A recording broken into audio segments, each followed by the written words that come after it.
Ang laki palang bahay ni Mario Rosales. Oo, Siguro nanalo to sa loto. laki ng upa din. Ano pa nanalo ng loto? Ito pala yung ano niya, misis niya. Pag nanalo ng Lalo loto, sa ano? pag nanalo ng loto, walang upa. Parang, Oo, dati upa din. kain na tayo. Oo, kain na tayo. Mga fans, mga idol. Ito lang ang biyaya. Buti na, may biyaya, hindi tayo pinabayaan ni Lord.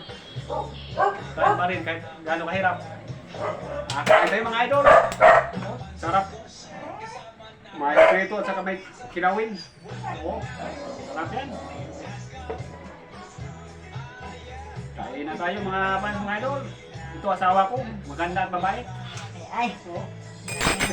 May bisita. May bisita kami mga idol. Nalaglag yung kutsara. Nalaglag ko. May bisita kami. tayo. Oo, itabi lang itong kutsara. Yan ang ano na may bisita pag nalaglag yung kutsara. Sana mayaman yung bisita para makainom kami ng Red Horse. Mukha na akong Red Horse, oh. Ah, nagtagayo ka nila. Joke lang mga idol.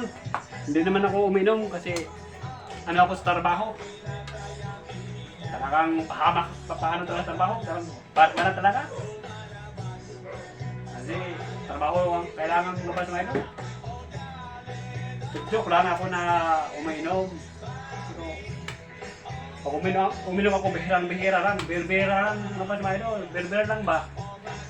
Kain na tayo. Wow! Oh, kain na tayo mga idol! Oh, kinilaw!